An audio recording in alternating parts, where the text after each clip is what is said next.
Now then, people, and welcome back to the Just Joe Football Show. Hello to everyone in the chat. I hope you're all doing great. I'm doing well. I've just been for a fresh trim. There was actually a barber's on the way home from work at this time. I was like, what's going on there? So I thought I'd nip in and get a fresh trim. But I'm feeling fresh, basically. I'm feeling funky fresh. We've got Corey with us, as always, regardless, rain, sun, snow, whatever. He's always here. Never lets me down. How are you doing, Corey? All right? I'm good, mate. Survived the scare on Saturday. Otherwise, I might have had to have put my notice in for this show. I was even worried about going to work today because I was like, if we don't do something here, like it's going to be bad. But no, mate, I'm all good. Do you know what? I was so gutted for Kidderminster. Like, stuff them. No, man. I know it's easy. I think West Ham fans were the only fans that enjoyed that, if that makes sense. For them to concede in the stoppage time of normal time, and then to concede in stoppage time of basically extra time, it was proper. Listen, I thought they were going to get battered in extra time though. I thought it was be at 5-6-1 or something extra time. To be fair. I thought they were fantastic. They really, really were. Genuinely, I think we've seen this weekend Boreham Wood. Well, look, I mean, I actually felt bad celebrating the equaliser. Yeah. It kind of, I was like, I've got to get a grip here, but it was that close. But look, I mean, credit to them. They were fantastic. They deserve to win. I can't get away from it. There's some players that stepped up for West Ham that I'm really starting to worry about as rotation choices. But thank God we just got through. How good's Declan? Oh, dear me. Monster. Like, the thing is, I almost said in my post-match, he steps up in the big games, and I have to kind of check myself, but I just guess it just shows you in those moments, you have that quality and that composure and that responsibility. And and that finish when he hit in the roof of the net in front of the West Ham fans. He's a player, mate. He's a clutch player as well.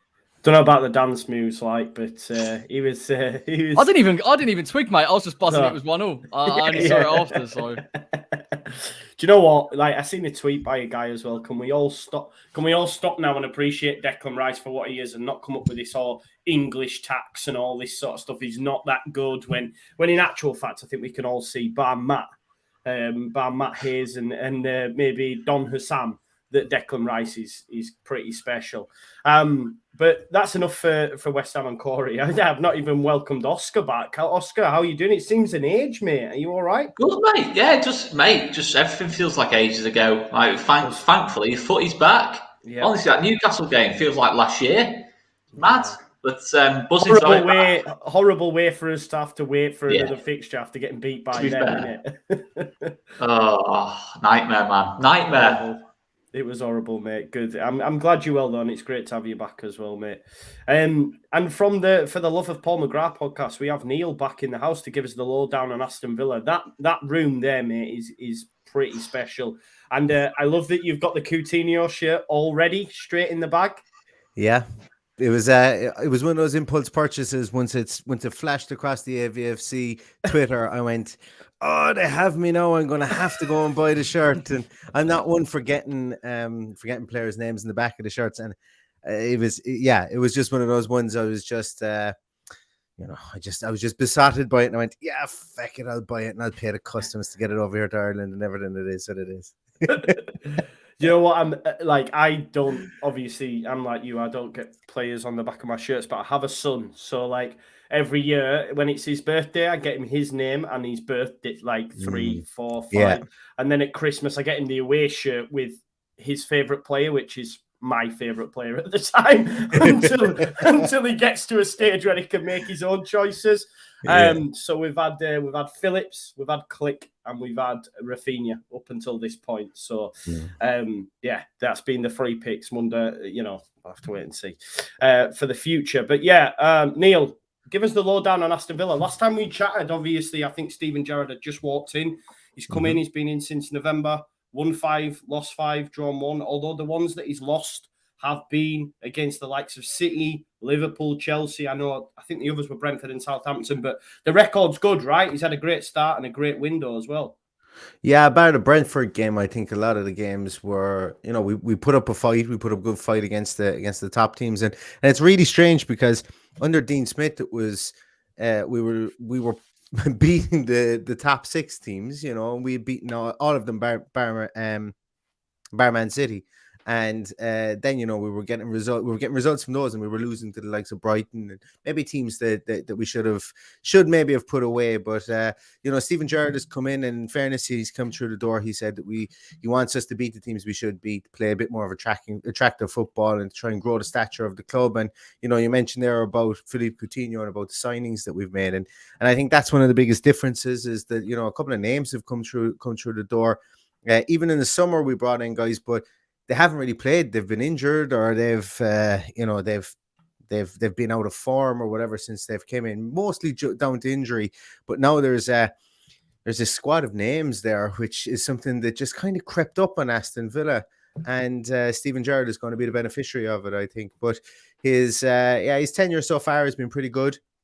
I think the biggest thing is that it's just a case of these last 2 weeks are going to be have been really important for him and for Mick Beale, who's come in with him as well, to try and stamp their impression on the club and to try and get the players, because we didn't have as many players as we would normally have on international duty. A lot of them stayed behind in Bodymore Heath, so it'll be interesting to see what they come out and what they can do on Wednesday night.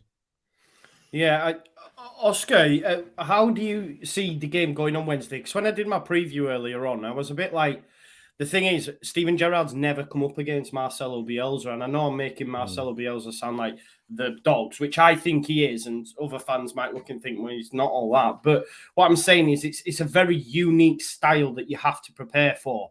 And when it's, you know, the first time around for Steven Gerrard, I don't think he'll have come up against many like it. So how do you envisage it going? Because I couldn't tell you. I was a bit like, I'd take a point now if I'm honest, because I do really rate Villa and Gerrard, if I'm honest. Yeah, I think a point would be a good result to start off with. We won't go and play for the point. We all know that. No. But it's a hard one to guess, because obviously I was speaking to Neil earlier on All East TV, and we kind of had the impression it'd be a really entertaining end-to-end game. But it's one of them with Gerrard. I know certainly in the thing is, I never really saw Rangers in the SPL that much. I've only really seen Rangers or the Gerrard in like the Europa League when they're playing teams of bigger budgets and that, like we play more expansively and that, like Rangers have got less of the ball. And the only times we've really seen Villa this season have been against under Gerrard, I think it's against Man United and City, where obviously both teams had a bit more of the ball. And Gerrard was a little bit more defensive in that games, I'd say. Whether he'd go with the same approach tomorrow, because on Wednesday even, because obviously under Bielsa we're going to look to dominate the ball, we're going to be pressing high, playing expansively. It's an interesting one, but I think if there's an early goal in the game, I just think the game explodes into life. Whoever scores, I just think it's just going to go wham, like it's just going to be end to end and absolutely crazy. But so yeah, it's hard to say, man. It's really hard to say. I just think it depends. If it's an early goal, then yeah, I can really see it exploding into life. But at the same time, it might be a little. I think the Villa Leeds games are always end to end, especially at Villa Park. I say to Neil, there's always drama when Villa play Leeds of some sort, so they're always cracking games, and normally both teams score at some point as well. And yeah, it'll be interesting. And you know, in terms of, obviously we've spoken about Luca Dean going into Villa a couple of weeks ago, but Rafinha's got a decent record against Luca Dean. When I think back to his time against Everton, I think it's certainly defensively he's caught Luca Dean out a couple of times. But Neil's already said that Dean's had a really strong start at the Villa as well. So it's a lot of interesting battles. But yeah, there's one player who's not had much mention, I think, at all, is Jacob Ramsey. I think he's someone that, in terms of our man-to-man marking, his ability to drive from deep in that middle of the park in that number 8 position, I think he's someone that could cause us a couple of problems. We know a lot about Watkins. We know a lot about Ings. So yeah, there's a lot of attacking talent on that pitch, but it wouldn't surprise me if Gerrard is a little bit more cautious in this one, to be honest. So I know against Everton, they just went for it against Everton. So they battered Everton, really, from what I could see. And so yeah, it's going to be interesting. I don't think you'll be able to take your eyes off it, no matter how it kind of goes, to be fair. You've got two top level tacticians going off against each other today. Yeah. Or Wednesday. That's an interesting... Wednesday. That's an interesting point you make. Go on, Neil. It's an interesting point you make about Digne and Rafinha there on that side, and it's one of the biggest. You mentioned Jacob Ramsey, and that's why I bring it up, because Jacob Ramsey, like people have seen his goal that he scored recently, or the 2 goals he scored recently, and obviously the phantom goal against Kasper Schmeichel, whereby Schmeichel maintained that Ramsey broke his arm or kicked it off from the shoulder. It was pretty disgraceful, to be honest with you, from Schmeichel and from the goalkeeper and from VAR, but that's beside the point. None of us like Schmeichel, mate, so that's all good. We all don't dislike Schmeichel a lot. Yeah. Schmeichel thinks he's the best goalkeeper in the world. Look, that's okay. He's allowed. He's allowed. But Ramsey, the work that Ramsey does getting back there in midfield, in that midfield 3, you know, he's one of the reasons why Villa didn't push to pay over the odds for Rodrigo Bentancur, who went to Spurs. Now, I think when Spurs were in there, he was always going to go there to play under Conte again.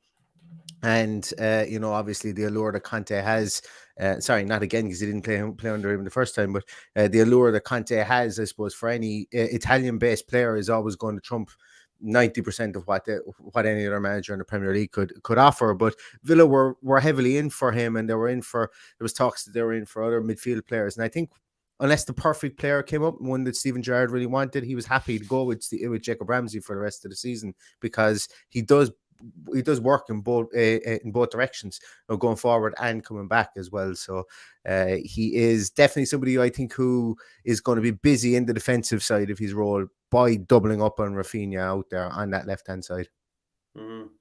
Yeah, I do it. You know what Oscar was saying about it being end-to-end. You know, I envisage that being the case, and I've said from a Leeds United perspective, like, you can always tell with us, I find that if we don't start well, then we're not going to have a good game. You know what I mean? So I think you'll be able to tell for me in that first 15, 20 minutes whether or not Leeds United are going to turn up, because I honestly couldn't tell you which Leeds will turn up this season. It's been a bit like that, and I think it'll be like that towards the end of the season. But Corey, as a neutral in this fixture, how do you? Well, I say you're a neutral. Do you know what? I was waiting for it, mate. I was waiting for it. Go on, finish the question. But how do you see it going, mate? How do you see this? I think it's really interesting. I actually feel that I think Villa go into it favourites. I know you won't like to hear it, but I think that in some of their attacking players, the way that they play centrally, Buendia's looked really, really good since Gerrard's come in. You mentioned Ramsey, Coutinho, and the way that they link play in the final third. I look at Leeds man to man. I think it will cause them problems if they're relentless with it,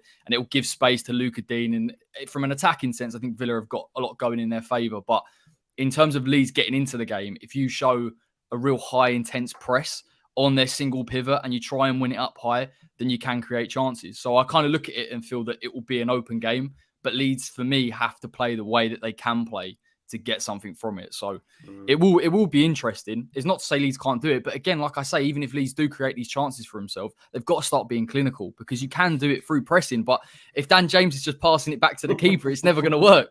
So you're going to have to improve in that sense. I know it's horrible, but I just got this. I remember seeing him pass it to Fabianski at West Ham, thinking, what are you doing? Is it offside? Exactly. Is there something wrong? But yeah, I do think Villa are favourites. And to be fair to Gerrard, I think they've looked really, really good since he's come in. The fact that he's been able to come in, make such a change so quickly, and they've made improvements in the January transfer window, I think they come into his favourites. Yeah. Matt, same way. We want to know where you are, Matt. And John what says, I will say is going into this one. Needs some turtle wax and a polishing cloth. Yeah, I've just had it done, mate. Chill out. All right. Go on, let's go. What were you saying? This game for me, I think, in terms of best players outside the top 6, I think you've got 2 of the best 3 or 4 in terms of Rafinha and Coutinho. Certainly, because this Coutinho we're seeing here is totally different to the one at Barcelona. He's been a lot better utilised. I always felt there was still a big element of quality to Coutinho's game. He might not be the Liverpool version of Coutinho, who's one of the best players in the world, but he's still a ridiculous talent who, you look at him and Rafinha, they can produce moments in this game that neither Bielsa or Gerrard can plan for. They can smash it from 30 yards, back of the net, absolutely no problem. You saw the goals both scored for Brazil in the international break, both know each other's game quite well, and be interesting in terms of that battle as well. And I just think, if it's a tight game tactically, it's not much in it. It could be decided by whoever has the better game between Coutinho and Rafinha, very much. And even you look at like Martinez and Meslier, for me, 2 of the best goalkeepers. From outside, you kind of get Edison's, Alisson's, and Mendy's for me. I would say that, to be honest. Yes, I know you're smirking there, Joe. I know what happened last time out. But look, it happens. It's just. You know what it is, Oscar? I just wait. Sometimes you make some bold claims, and I just listen because I know sometimes you've made some bang on ones, and then sometimes and I just listen. I just chuckle. Come on, Martinez. No, I'm not doubting that. I agree with you. I just like the fact that you do it. And I'm like, is he going to come up with a good one or a bad one? The inevitable one was probably where it peaked.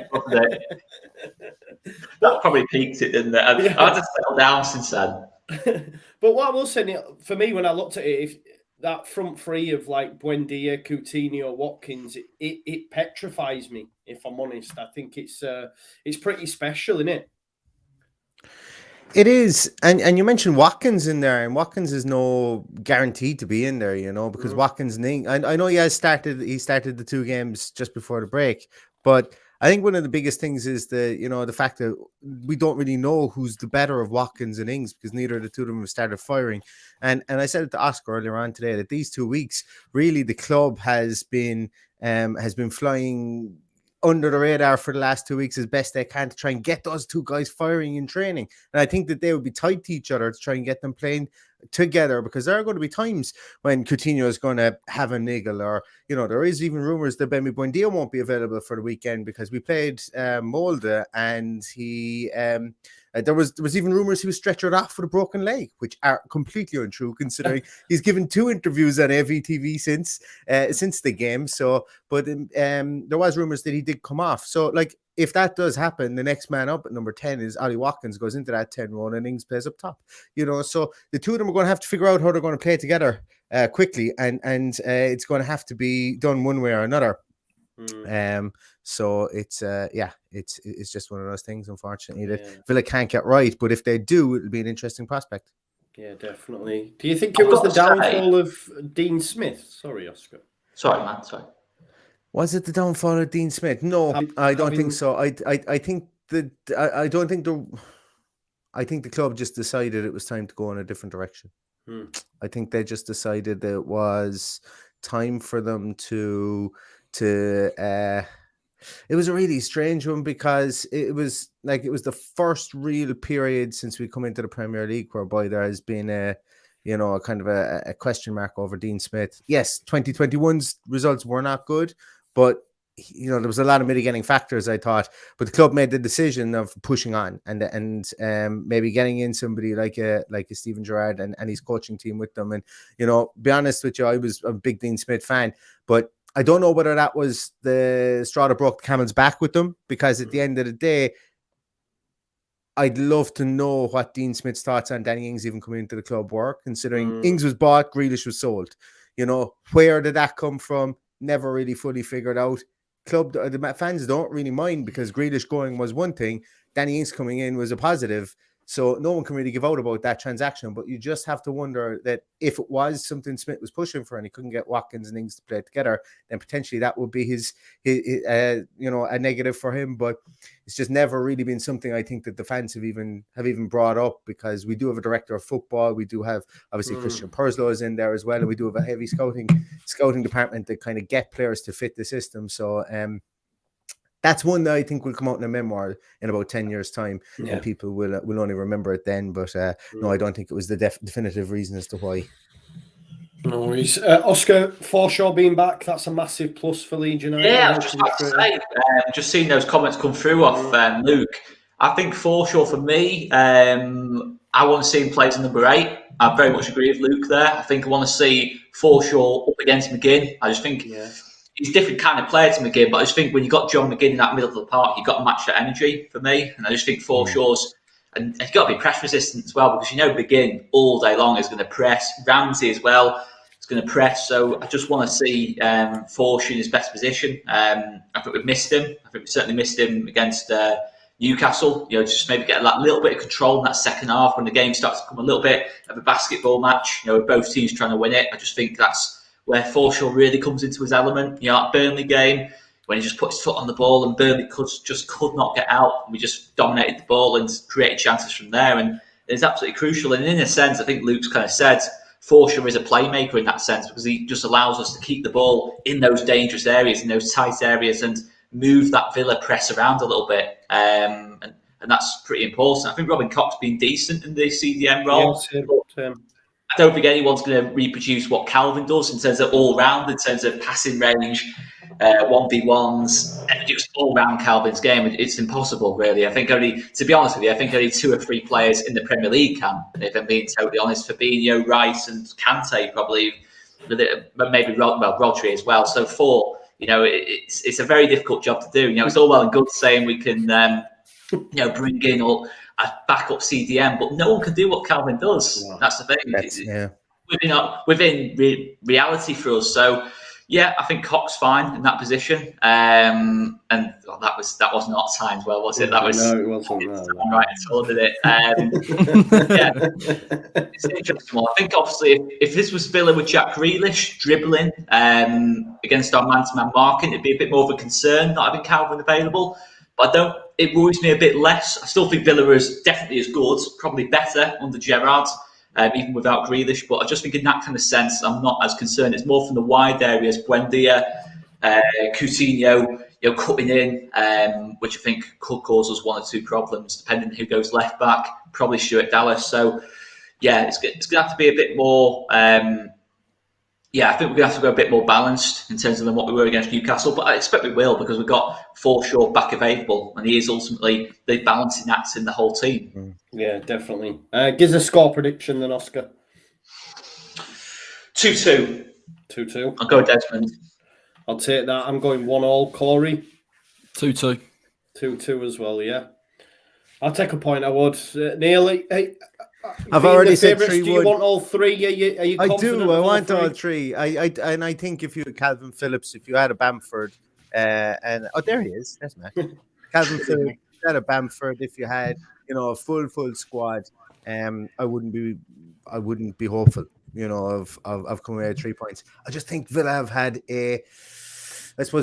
2 weeks to kind of lay in the long grass. Leeds are only getting over injuries. Firpo won't be there either. Another signing that you guys had during the summer. So I know that Bielsa always has an ace up his sleeve every time that he go out in the field against them. But as you guys said, depends on what Leeds show up.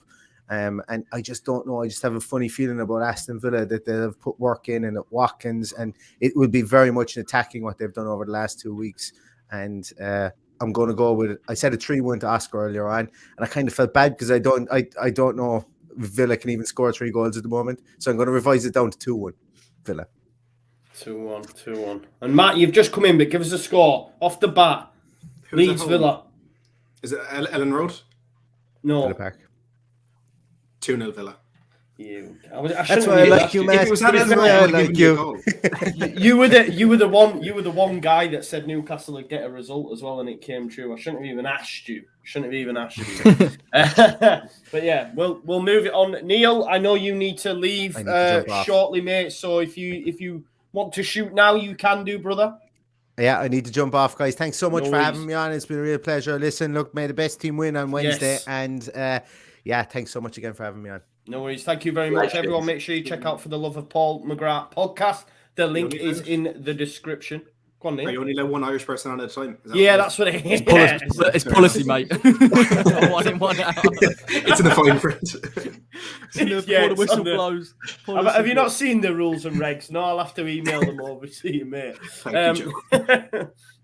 Right. So Tuesday night gives us basically... all eyes for Leeds United fans, Oscar, because we've got Newcastle, Everton, West Ham, Watford, Burnley, Man United. So there's, if my maths are right, 4 of the bottom 6 there. 2 of them going head-to-head in Newcastle, Everton. So it's all eyes on that for us. Let's start with Newcastle, Everton. How do you see it? It's a tricky one, isn't it? Because Newcastle, new players in the door, almost an all new back 4. I like what they've done in terms of bringing in Target, Dan Burn. I know it's not amazing, but it will certainly make them stronger. Guimaraes is the one for me. Go on, sorry. Guimaraes from... do you think he'll go straight in? That's outrageous how they've done that, in terms of... so it's going to be interesting. I think that's just... They've gone for it, haven't they, Newcastle, in terms of they've just basically said, right, we're going to just build a whole new defence in January, and it could go the other way, in terms of you've got to gel all these players in. Obviously, they've had that 2 weeks or so to do that, but I again, we're talking a whole new back four here. Trippier, Target, Guimaraes in front of it, but including like the CDM in front of it, and Dan Burn, Lascelles. So it's going to be a totally new look back four, and be interesting how it kind of fits together. But I think it'll be an open game. I think obviously Eddie Howe and Frank Lampard's teams are not known for defensive stability. So it will be interesting in that kind of sense. I think obviously Everton fans are getting way carried away early doors. Super Frankie Lampard was getting chances apparently at Goodison from an Everton mate. He was telling me yesterday. They're beating Brentford in the cup. An out of form Brentford, should we say, in the cup. And the person who scored for Brentford, Ivan Toney, doesn't even want to be there. So it's a bit of a flex off the Everton fans. But I've got a feeling Everton win this, though. I just feel like I've got that feeling Everton win this. I just think Newcastle is going to take 3 or 4 games for them to gel those players together for me. I think Everton have got the players to punish them, to be honest, in that sense. We've obviously with Richarlison back in. I think Dele Alli and Van der Beek can play this game, can't they? Pretty sure. Well, we better watch out because the way the media is going on, Dele Alli's going to be back at like peak levels. England call up some lot under Lampard. The thing is with Ali, I think the Ali signing is going to be defining for Ali and Frank Lampard, to be honest with you. Because if Frank Lampard can't coach Dele Alli into being a top player, considering how similar his game was, look, he's not as good as Frank Lampard in terms of when he was a player, but he's a similar type of player, box to box, number 10, gets in the box, tries to get 10, 15 goals a season. If he can't coach Dele Alli to do that, and Dele Alli can't learn from Frank Lampard, then both Dele Alli is finished as a player at the top level, and Frank Lampard isn't going to be a top level coach. That's my genuine opinion of it. They're both finished. They're both finished. He's right. Oscar is right. I'm leaving. I'm going to. This Dele Alli standard, I'm out of here as fast as I came in. It's all right. I've got another Irishman on standby, so if you go, I'll just What's Matt freaking out about now? He's not your player anymore. Do you like his fashion sense as well, Matt? Do you think it was wrong of Glenn Hoddle to go off on the what deep was end? Glenn Hoddle? That was mad, wasn't it? That was mad. It was ridiculous. Most ridiculous thing of it. It was him giving out about Dele Alli turning up to training in a Rolls Royce as well. Absolutely. That is a joke. But we will know under Lampard. In Liverpool is all I'm saying. I'm from near Liverpool, and that is brave in Liverpool, turning up in the Rolls Royce.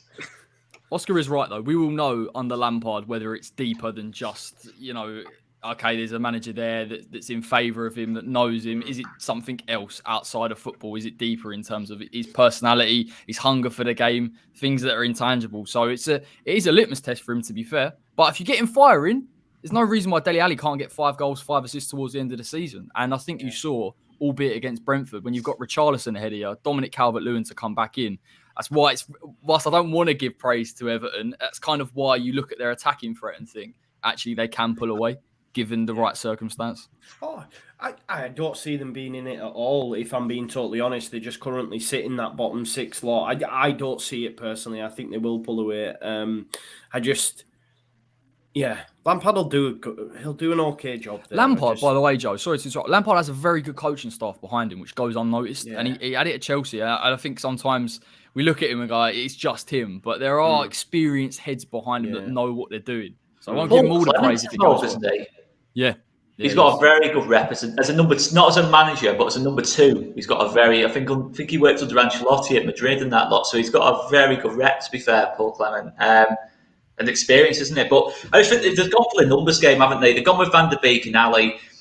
I don't think they'll play both at the same time, to be honest, because they're both number 10s. I don't really see them as number 8s. And they're banking on one of them producing numbers. And I think probably will, to be honest. I think it's more likely Van der Beek, to be honest. I think Van der Beek's got a little bit more of an all-round game. But wait and see. I still think Dele Alli is a player in Dele Alli. There's no doubt about that. Do you expect them to beat Newcastle, Oscar? Do you expect them to beat Newcastle at St James's? 2-1, I think. 2-1. What about you, Corey? I agree. I just think if you were going to play against the Lampard team, you do need to look for that counter and that opportunity. And I just don't see Eddie Howe being able to play slightly deeper. And I think he gets caught up and the quality tells. But I think a lot of it depends on what they look like after a break, and also Bruno coming into that team and the balance that he finally gives them as a number 6. It could start to dictate things, but I do think Everton will edge it 2-1 as well.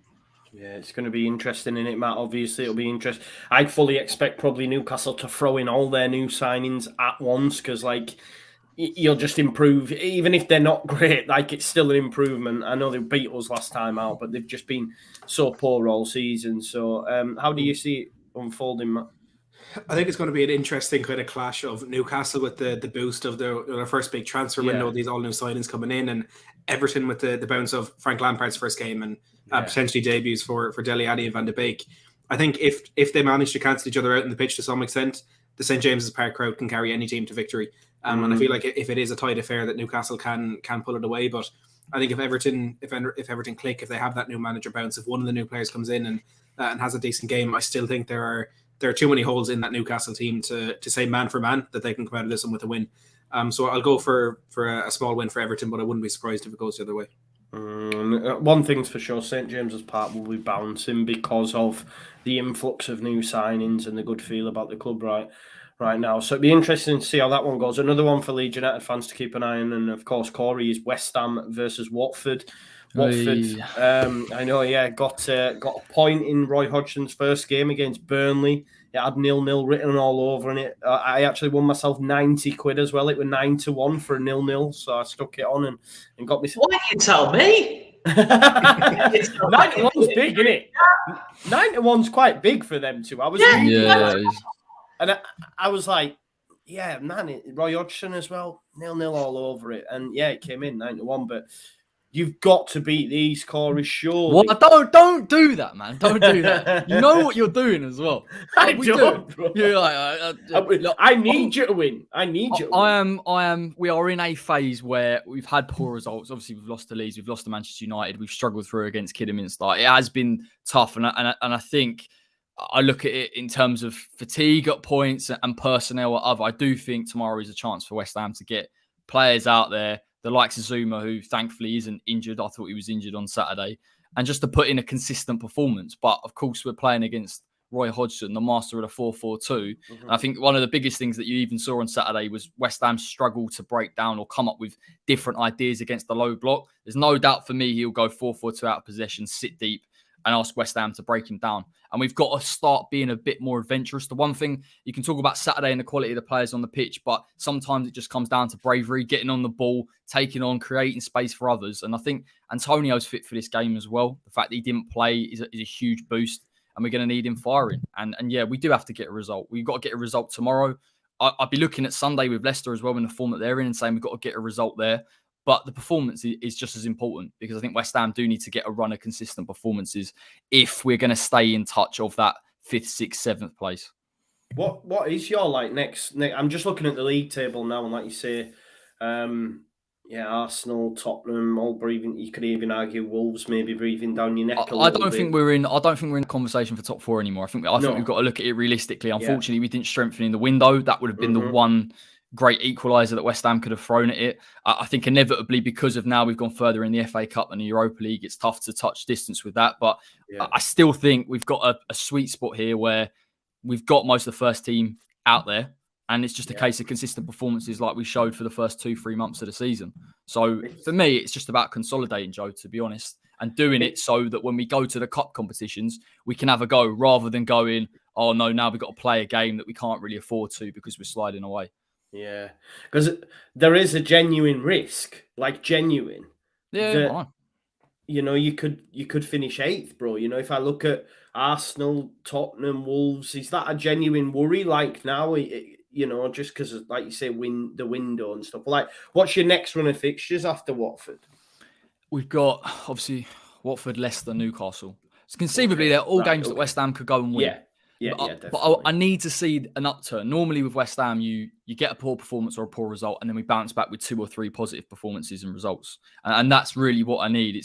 But it has looked shaky. I've got to be honest, there are familiar mistakes creeping up. I think teams are sussing out that if you press West Ham high enough, they won't play through you. And then they'll take that gamble that, hey, hang on, if we hang on here to the latter stages of the game, or one of the defenders makes a mistake from a set piece, then they can get a result. So we've got to be able to mitigate that and grow up with all due respect and try and achieve that balance. But again, if we don't get a good result tomorrow and we get a negative result on Sunday, then I'll have to slowly adapt my expectation. But It'd be such a poor, like, I know this is mad because, like, you know, it's, and I mean this with the best will in the world, like when I say it's West Ham, but you know, this time under Moyes, you've been punching well above your weight. And I do think, like, let's hypothetically, if you were to drop into eighth, that'd be a terrible season for you, wouldn't it, really?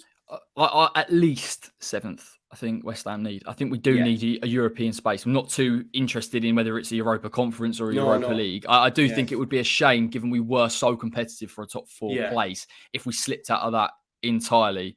But you are right. We have been punching above our weight for a long time. And listen, we're not silly. I think Leicester are seeing it a little bit, albeit over a longer period of time, where they've had their time and the cycle restarts. And this West Ham side is very, very thin. And it's being asked a hell of a lot to go over the course of the season with so many games. So we've got to be very, very cautious.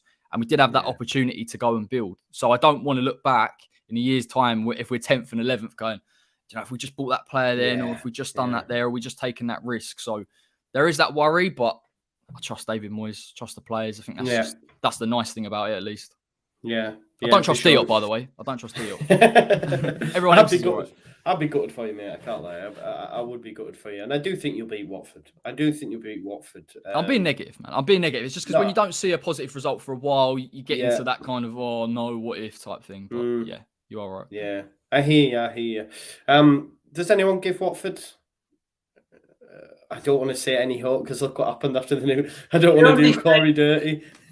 All right, mate, go for it. The only thing I'd say about Hodgson is in terms of he does get teams organised at the back, and you know, it's hard to say if it's a hard one, isn't it? Because obviously Sarr will not be back in time. I don't think, because he's played in the AFCON, so doubt he'll play. So imagine on Bowen's side of the pitch, Hodgson will do his typical. He'll put like a more defensive-minded winger in front of like the left back against Bowen, I'd imagine, and try and double up on him a little bit. Because I think Bowen's your most informed player, certainly attacking wise, your most informed player. And they'll just try and cut off that threat a little bit. But I just think West Ham, you know, even if Bowen has a quiet game, I just fancy Ben Rama. Obviously, he'll be back. Fornals. You know, I know Antonio's a bit out of form as well. I just think you probably got a little bit too much for Watford. But I still think they'll be like a 1-0. I think Hodgson loves to spoil the party a little bit. And whether that'll keep Watford up, I don't know. But yeah, I'll go 1-0. But I think it might be a little bit more competitive than what we're expecting. Cool. Matt, let's do Burnley Man United, another one of our relegation rivals. I hate that. Well, I don't even think we're there, but I'm doing it for the purpose of people watching it, because people think we're in a fight. You know what I mean? I don't. You know, but yeah, Burnley Man United. Obviously, Burnley drew 0-0, like we were just saying with Watford. For me, this seems a bit of a mad, but I fancy Burnley more so in a game like this at home against the Man United than I do against the Watford, if that makes sense. Like, I look at Watford and I think, 0-0. This sort of game, I think Burnley could nick it 1-0 easy. Do you know what I mean? Against Manchester United. Yeah. Sure, I feel like we've been saying for a number of weeks now that we're waiting for a reaction from Man United, or we're waiting for them to turn around this form. We're waiting for them to get going under Rangnick. Is it ever really going to happen? I mean, like they were so good, I thought, in that first half against Middlesbrough. And I know it's only Middlesbrough, but as I always say, you can only really beat what's in front of you. But there's just that feeling about them at the moment. When Sancho hit the crossbar, when Ronaldo missed that penalty, they missed another couple of chances. You start to think it's just not going to work out for them. I genuinely, at that point, I started to think Middlesbrough could do something to get through it, and maybe not in the fashion that they did. I know United were slightly unlucky, but there just seems to be a complete lack of cohesion and a complete lack of anything positive going on at United at the moment. And look, from an outside, it's really funny to see, and I'm enjoying it.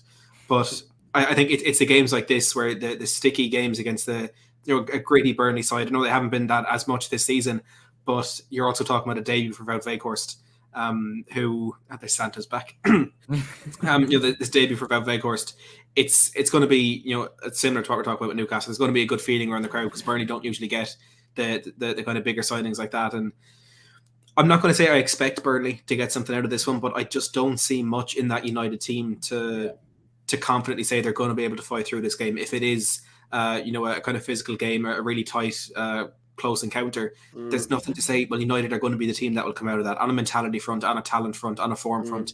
It's just all up in the air for them at the moment, and it's hard to see when that is going to stop. But I would probably have to predict a Manchester United victory, because at the end of the day, it's a top 4 team against a relegation threatened side. But I don't have as much confidence that United will get out of this one unscathed. Corey, still a lot of talk about Burnley, and maybe it is their time this season. Do you go along with that, mate? I know they've still got a lot of game in hands, but they have to win them games against Watford, really, don't they? They're not scoring goals. Could it be curtains for Burnley finally? Yeah, I think so. I just look at the other contenders down there, Everton, Newcastle. They brought players in. They've had bounces with their managers. I just think it is against Sean Dyche. And don't get me wrong. I mean, it could conceivably click in some games with McNeil and Weghorst and Cornet. They've got match winners there. Yeah. So they are in a much better position than they were even with Chris Wood in the side. But they do look like a team that are a little bit spent, that are tired. Even defensively this season, we've seen them struggle. And I think in this game, it won't necessarily take a big Manchester United performance. I think this is the type of game that Manchester United will be able to get away with like they did at home, because the quality of the players that they do have in individual moments will tell.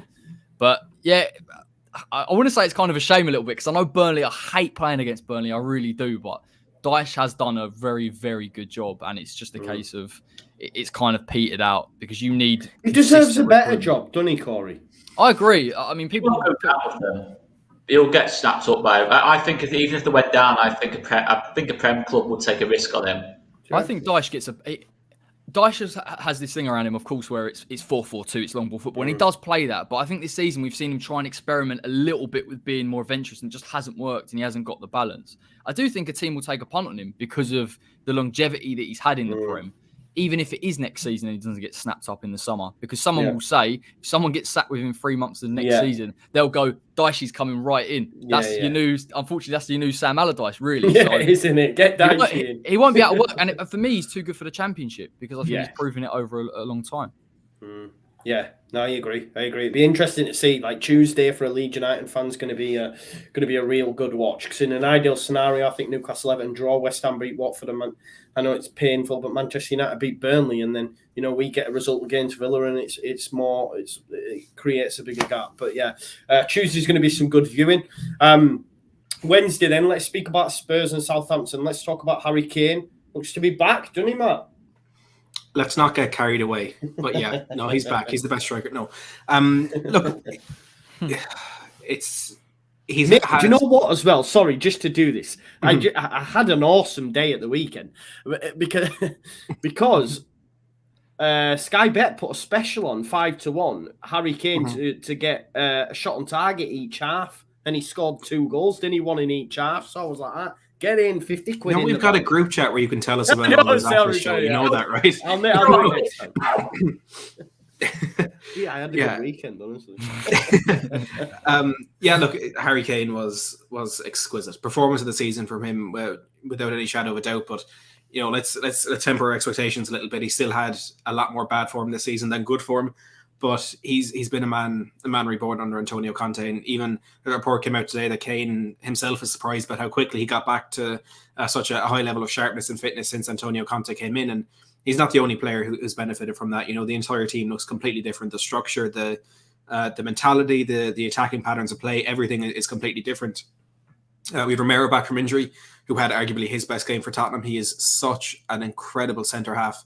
I think he could be for us what Oliver Vertonghen was, hopefully with the added bonus of a couple of medals in his pocket when he leaves us. But he's just so the calmness that he instills, the calmness that he instills in the defense around him. And I even made the point in the Spurs podcast earlier today, even just him being there, the calmness in the crowd, and like that energy transmits onto the football pitch. If the crowd are restless when it's Sanchez and Dyer at the back on their own, that transmits onto the pitch. But with Romero, there's just such a calmness, such a feeling of ease around there. We've some back from injury as well, who with him our creativity is increased tenfold whenever he's on the pitch. We had debuts for Kulusevski and Bentancur. Kulusevski, I think, is splitting opinion a little bit, because statistically it was a brilliant performance. He completed 10 out of 12 passes. He completed how many dribbles, whatever. He should have had an assist if Bergwijn hadn't missed up his opportunity.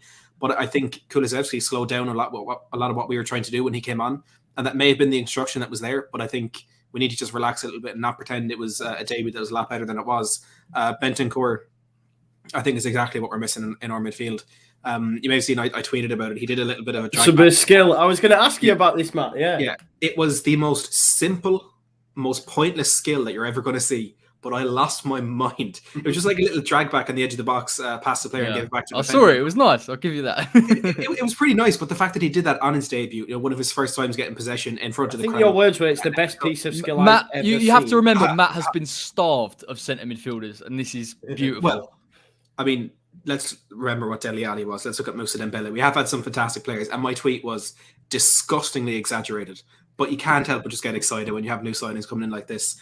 My actual favourite moment for Bentancur wasn't even that skill, but he absolutely manhandled Yves Bissouma in the middle of the pitch at one point and like assaulted him to the ground and got booked for it, which I feel is something that we need in that midfield, like a bit of a nasty streak, but he's able to control it. But look, things are positive around Spurs. That's typically when we lose games, so we're counting our chickens just yet. But I'm going in positive to the Southampton game. A lot of players back. I know Skip missed the game through injury. And Dyer was left out as a precaution. They're both misses if they're not in there. But I think we have a lot in our squad. I think we did enough in the window to improve that starting 11 if we do need to move things around a little bit. And Southampton are in big trouble. Oof, fighting talk. Top four's on in it for you guys. Big time. I wouldn't say it's on. We have a chance. I think it's in our hands. 2 points for 2 games in hand. Manchester United. Yeah. But Conte in charge at the end of the day. Antonio Conte, everywhere he goes, does bits. Lads, we're Spurs. Come on. I don't think I'd have to be the one to temper your expectation. Look, like I said, it's in our hands. We have 2 games at hand. We're 2 points off. United, West Ham, and Arsenal. Their form is going downhill, whereas ours is certainly on the up. But I think we didn't get a right back like we needed. We didn't get a left centre back like we needed. We didn't get it back up to Harry Kane like we needed. There's still holes in that squad, and I think despite the fact that our midfield has been improved in terms of the starting 3 or starting 2, whatever it is, our depth is lacking now. Because as much as you can say we didn't need Ndombele, Lo Celso and Ali, there's been times this season when we've thrown them into games like Dele Alli against Liverpool, Ndombele in, I think it was Southampton or Watford, he came on and played a really good game. So we had those alternative options, which we don't really have now. And if we get 1 or 2 injuries, things look really, really bad for us. But I agree it's in our hands, but I'm not going to... I've been here too many times before to get my hopes up. Better fit for Tottenham than all them 3, for me. It might not be as flashy, but I think Juve, it's weird what happened to his Juve career, because when he first signed there, he was the next big thing, this and that, and then Allegri left Juve, and it kind of just went downhill from there. And he's a strange, kind of player, Bentancur, in that kind of sense. He's just kind of been like the forgotten man, but I think if Spurs had signed him kind of 18 months ago or 2 years ago, it'd been one of this. It'd been seen as one of the signings of the season kind of thing. They've said, how on earth has Tottenham done that? And that's what Conte's brilliant at doing. In terms of he's good at picking out players like that. Kulikevski, I'm not really seen him play that much, to be honest with you. But I still feel like you look at Conte's record, you look at his experience in this kind of moment of the season compared to everyone else in and around that top 4. I think Tottenham have got a real good chance now, mainly because Arsenal didn't sign the striker. I'm looking at Lacazette and Nketiah. Are they going to give Arsenal the goals they need to finish top 4? I think Arsenal probably, you'd argue, play better football than Tottenham right now. But in terms of what Tottenham can be, with Kane, Son, Bentancur, Kulikevski, Lucas Moura, I just feel there's a lot more goals in that Tottenham team. Then Antonio Conte, defensively, you're going to be as good as you possibly can be in that kind of regard. I think Tottenham, to be honest, are favourites. I genuinely say that. I think we have a bit of a strange bonus in with Romero and Son being out for Romero's been out for 2-3 months, Son's been out for the last month. We didn't lose out on much, if anything, while they were out, aside from the EFL Cup, which you can argue doesn't really matter in the bigger picture. The 2 of them are now rested going into this last stage of the season. They're fit, they're ready to go. Romero coming back in, wanting a good proper spell in the team to really introduce himself, because he had 2 months at the start of the season. As much as you can do in that time, I think he did, but I think he's a lot more to offer. His Son coming back in, he's going to be fit, firing for the rest of the season. We've Kane hitting form. We have these 2 new players coming in, and we have, for I'd say the first time this season, I know there's a good positive vibe around the club when Antonio Conte came in, but in terms of one that's it's a different kind of vibe. It's a different kind of positivity. It's not, oh, look what can happen in the future. It's, look what will probably happen for the rest of the season in the way we can go about things. And I think that is a good advantage we have over the other clubs there. But for Spurs, it could take 1 defeat at Norwich and things would be completely derailed. And that's where my fear still is. even though the mentality is clearly different. Like, we conceded that goal to Brighton on Saturday, and previous Tottenham, last season Tottenham even would have sat back and tried to hold on to that 2-1 victory. And despite the fact we got a favour from Brighton, we went to regain that 2-goal lead fairly quickly, which is a big change. But it's when you're a Spurs fan for a certain amount of time, it starts to kind of kick in that you can't be positive about it. I feel though, Matt, if Conte, in terms of mentality, in terms of how he transforms clubs in such a short space of time, like Inter Milan hadn't won the Serie A for like 12 years, I think, or even come close to winning Serie A. They finished second in the third season, won it at Cantor last season. Chelsea, I think they came from finishing 10th to winning the league in a year. Do you not feel like if Conte can't do it, who can do it, kind of thing? Who can win Spurs? I don't know where. If Conte doesn't work out at Tottenham, I would be seriously worried as a Tottenham fan in terms of where you go from there. If he can't change the mentality to even finish in the top four, I would be concerned, to be honest. If Spurs aren't successful under Conte, and relatively successful, like, I'm not saying if we don't win 3 Premier League titles, if we don't progress as a football club and end that trophy drought and start to actually put ourselves in a more serious conversation, if that doesn't happen with Conte, I completely agree with you. It's not going to happen with anyone else. But I think I've said it on here in the past that it's an interesting two-sided coin in that, if things go well with Conte, fantastic. If they don't, there's going to be wholesale changes at that football club, because Daniel Levy, Enoch, Joe Lewis, whoever is at the top of the club cannot come back from getting someone in like Conte, from getting someone like Fabio Paratici as the director of football, and being able to put this club on such a positive path after what they kind of messed up after Pochettino. If they mess this up, that's the end for them. And I feel like that could spell a new era for the club, because I feel they have, as bad as we have been on the pitch, they've put us in a position where, in terms of a business prospect and a marketing idea, our club is one of the best in the world for that, because we have the stadium, we have, Tottenham is a big brand now, and I feel some opposition fans may be reluctant to admit that, but we're huge in America, we're huge in the Asian market, we have what a lot of clubs don't have. And if we're looking for American billionaires, or whether it's an Asian or Middle Eastern kind of conglomerate to come in, like has happened in the Premier League, I think if they're looking for a club, that could be Tottenham. Now, I'd say the same as I said about Newcastle. That doesn't always mean success, and doesn't always mean it'll go down the right road. But if Conte doesn't work out, I think there is still a path for things to go there. So I wouldn't be pessimistic, or I wouldn't be heartbroken, but I would rather it go the way of, let's just win trophies under Conte and start to build as a club that way. Just as you mentioned there, being big in the Asian market, I just remembered that meme of that guy when they ask him who Tottenham boss. And he goes, who?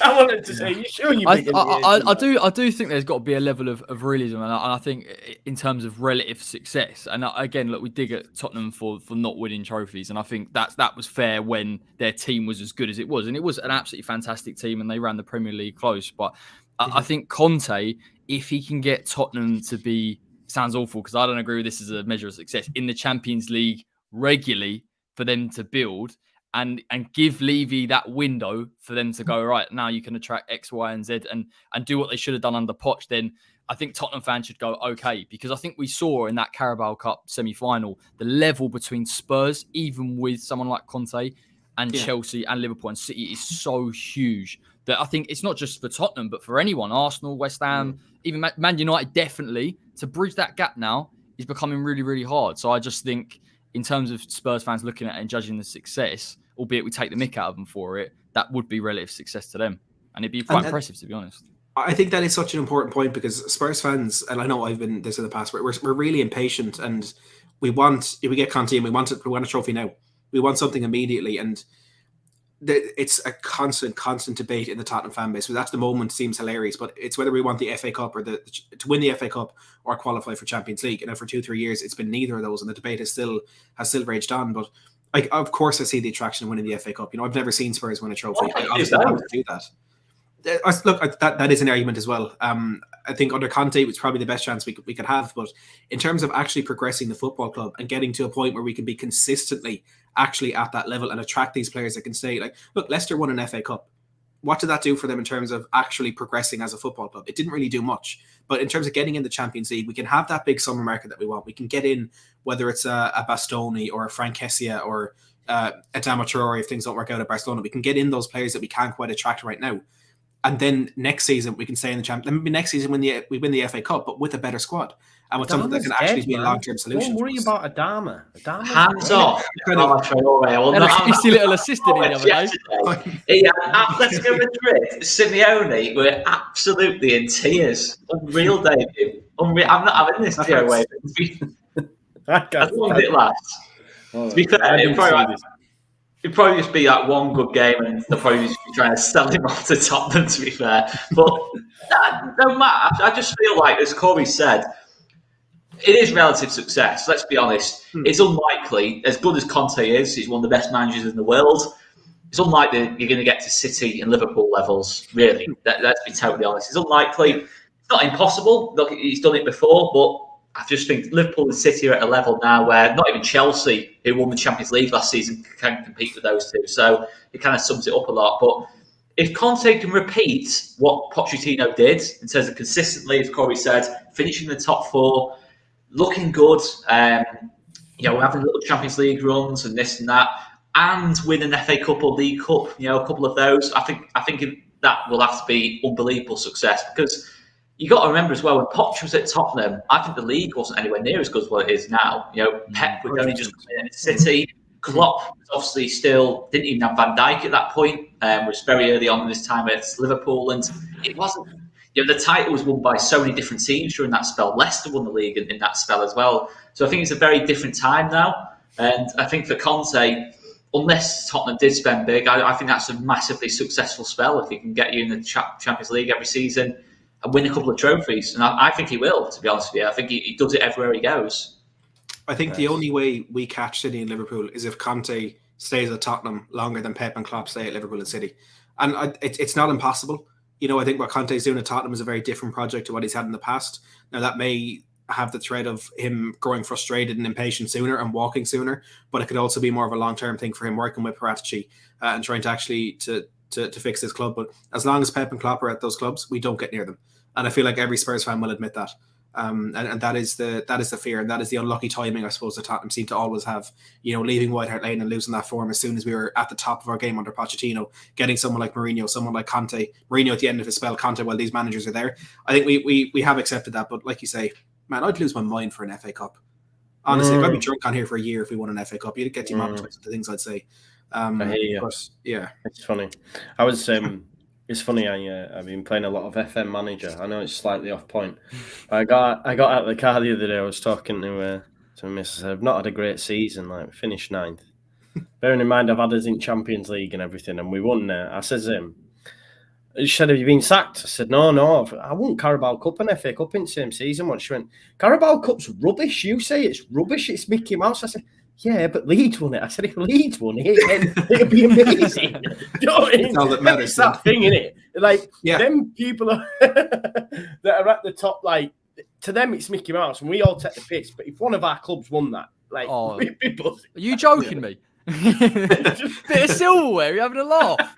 I'll be all over it, mate. I don't care what it is. I mean, granted, if it's a community shield, it might be quite hard to pull off. But other than that, it's that's what it's about. Shield. Leeds with the community shield. I'm absolutely losing carrying it around like that. Eat your dinner off it. Definitely. Just slightly off point, guys. Everton and Lampard are getting stick on Twitter. Frank Lampard and his coaching staff have boarded a flight to Newcastle. As someone said, they've been under Cockney ownership 5 minutes and they're already acting like big-time Charlies.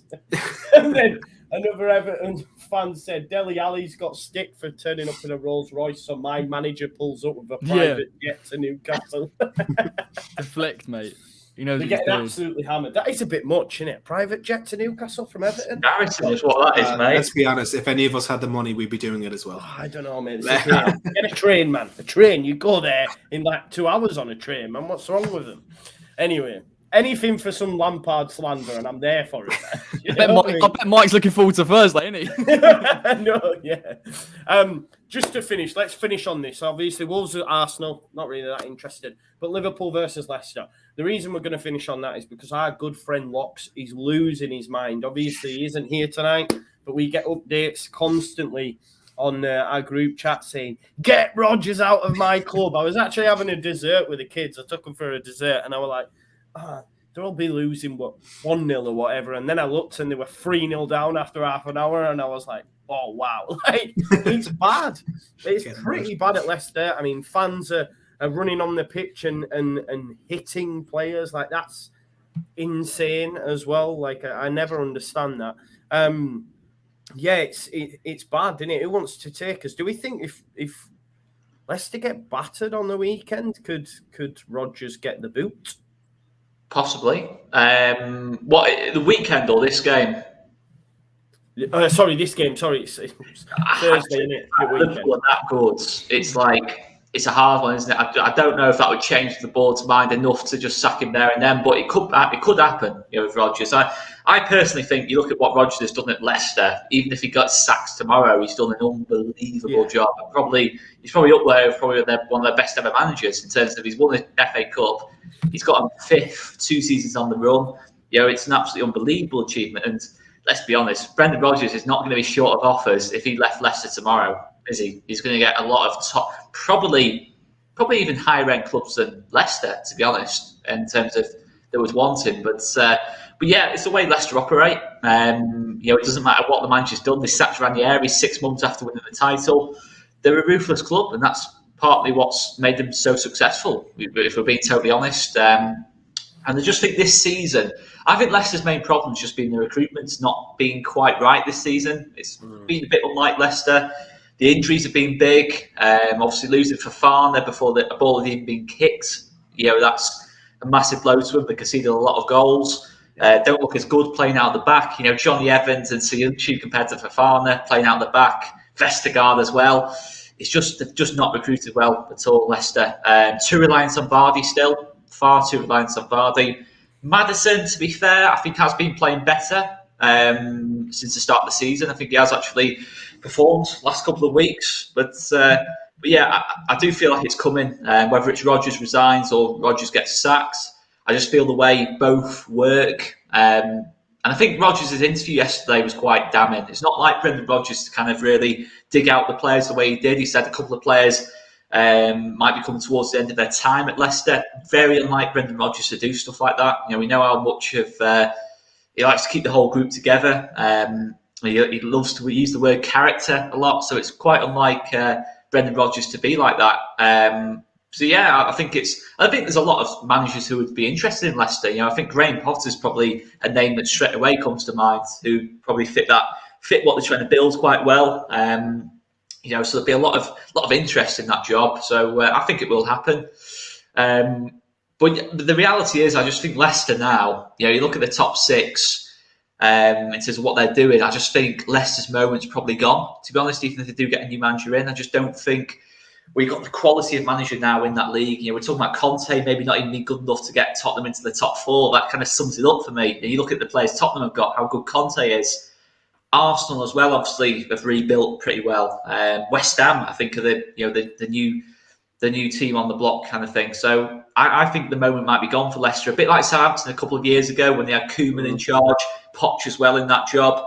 They just didn't quite get over the line in that spell, and then lost all the big players. The recruitment didn't quite bail them out, and I just think that's starting to happen now a little bit with Southampton. With Leicester.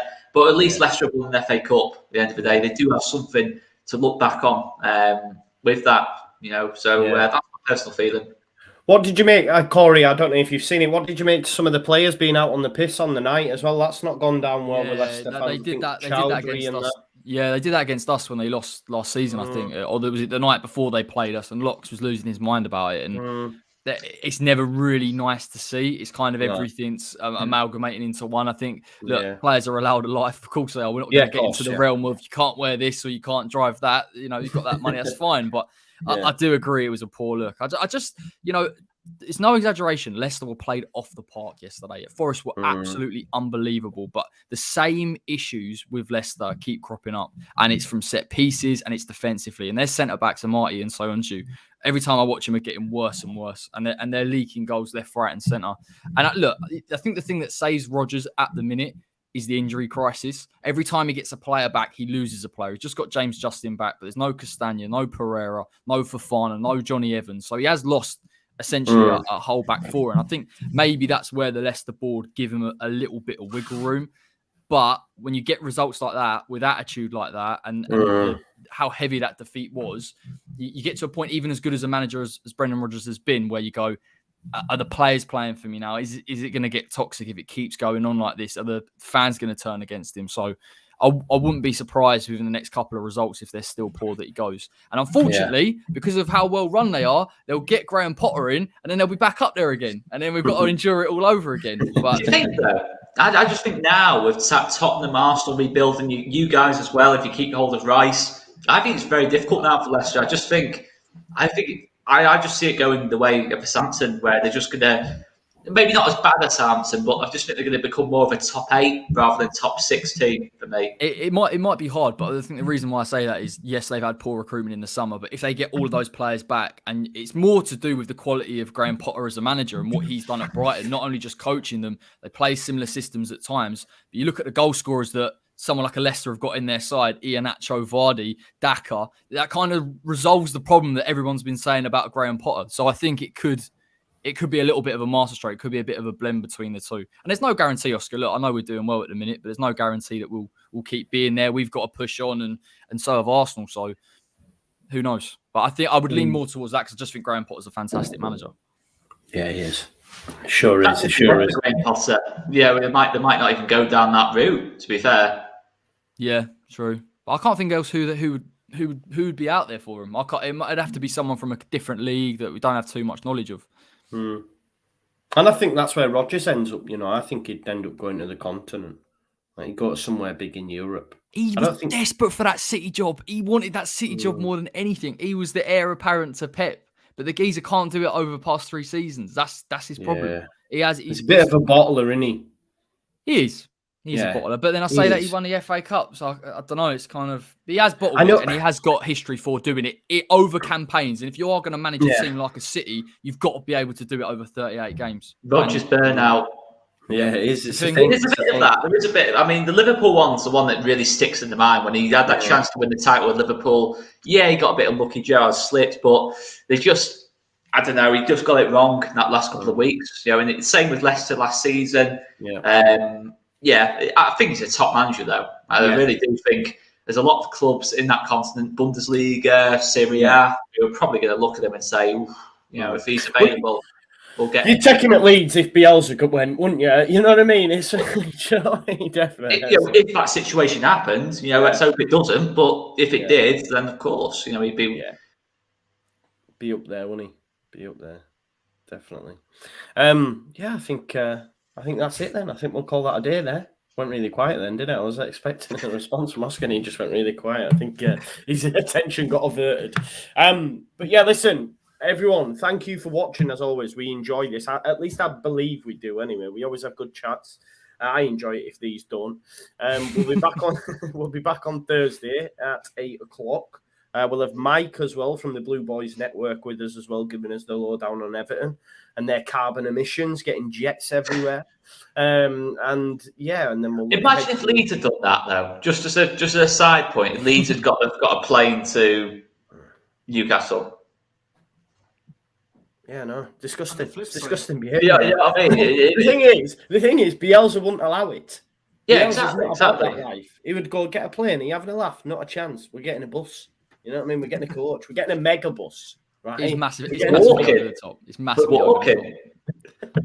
We're walking. Yeah, it wouldn't surprise you. We're litter pickers as well. We're litter pick on the way from the AMT. Why the person on the left don't speak, Matthew? I'm going to let you close the show, mate, if you want. Oh, wow. I have a lot of power here. The only person on this panel who should support is me, so go over to my channel. No, I'm joking. Do you want me to close the show? Do I have close it, man. Do you think I'm good enough? Yeah, of course, man. You did get it. To step in the big man's shoes. Do I have to do your accent? I don't think I could do the accent. No, mate. It's a hybrid line. It's all over the shop. Thank you, everybody, for watching. I have enjoyed it, despite Joe maybe thinking that we haven't enjoyed it. Make sure to go and check out all these channels, who I believe should be linked in the description below. But do mainly make sure to subscribe to the Just Joe Football Show, because there's some incredible content on here, not just these shows that we do. But make sure you come back 8 p.m. on Thursday night. But for now, from all of us, as always, thanks so much for watching.